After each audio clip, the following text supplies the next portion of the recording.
Back now on Triad today, and time for the roundtable. On my right, but always the political left, Ogie Overman, the great broadcaster, journalist. Next to him, Dr. Don Martin. You know, I always put that doctor in front of there. I know. You don't earned it. have to. I've got a pain here if you can look at this. No, not that kind of doctor. Dr. Don Martin, High Point University professor, also vice chair of the Forsyth County Commissioners, and the esteemed David Daggett from Daggett Shuler, who you saw earlier in the program talking about that big event coming up, Deacon Dash, to benefit Down Syndrome Association. And thanks for all your work and Griff's work with that, David. Appreciate it. Thank you. All right, guys, let's get to it. On previous roundtables, we've talked about proposals for teachers to carry guns in school.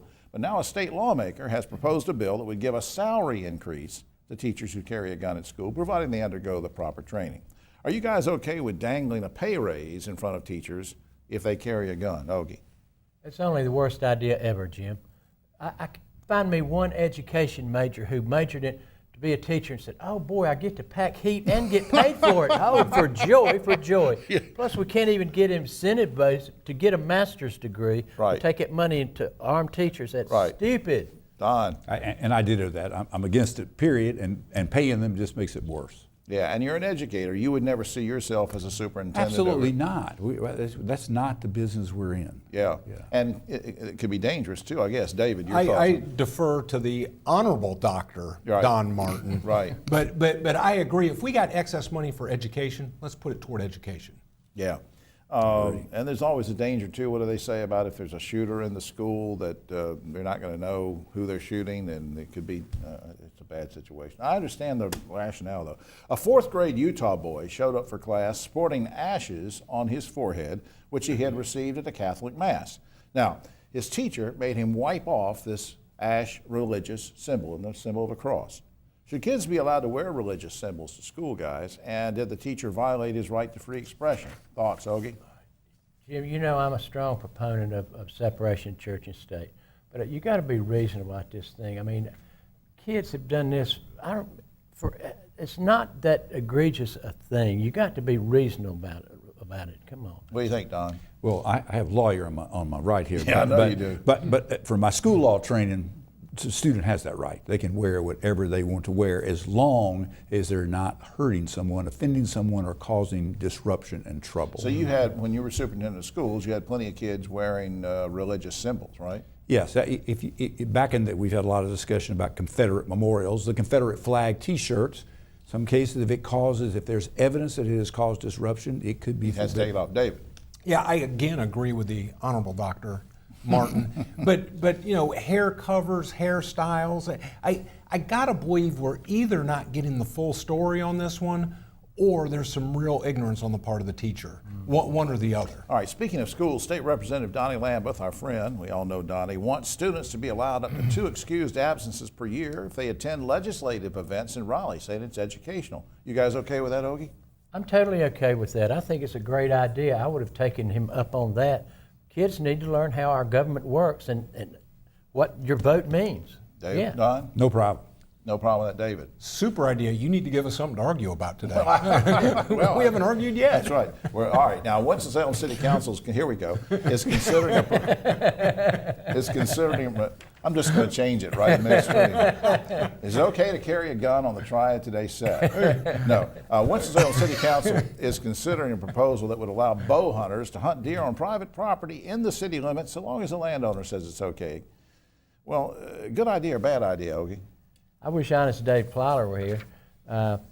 That's a horrible idea. We run the deer off their native habitat, and they got no place to go, so then we shoot them in the limited space that they have to try to live. That's just cruel. Don? We got something to argue about here.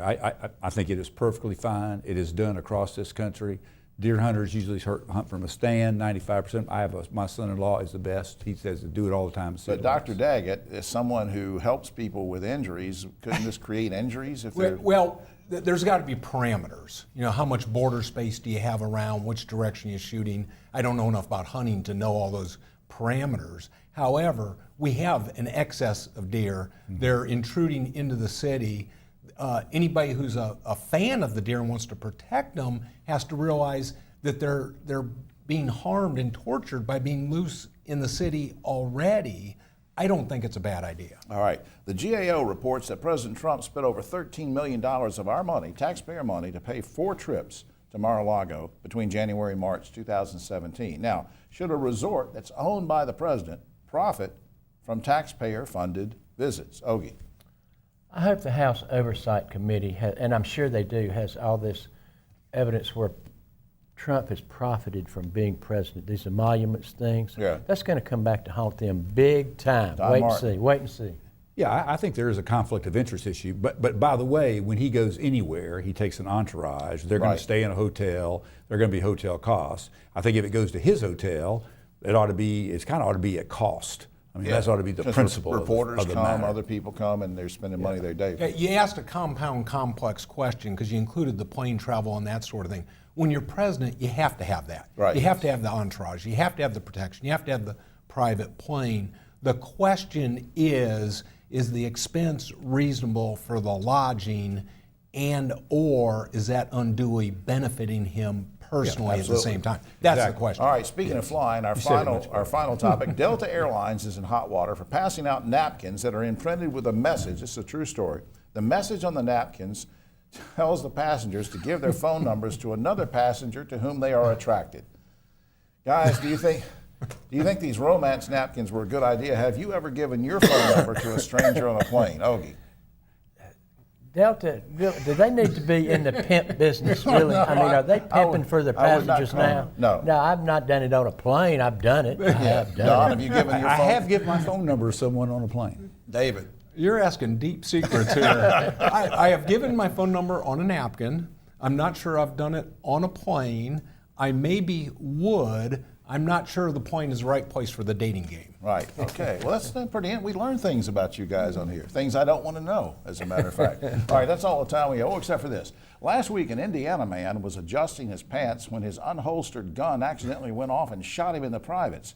Asked by the police if his weapon was concealed, the man said, "Not anymore." I don't know what that means. You know what that means? That's better than For all that's of us. above average. For all of us. Good thing you got a bow on her. Yeah, that's right. We'll see you next week.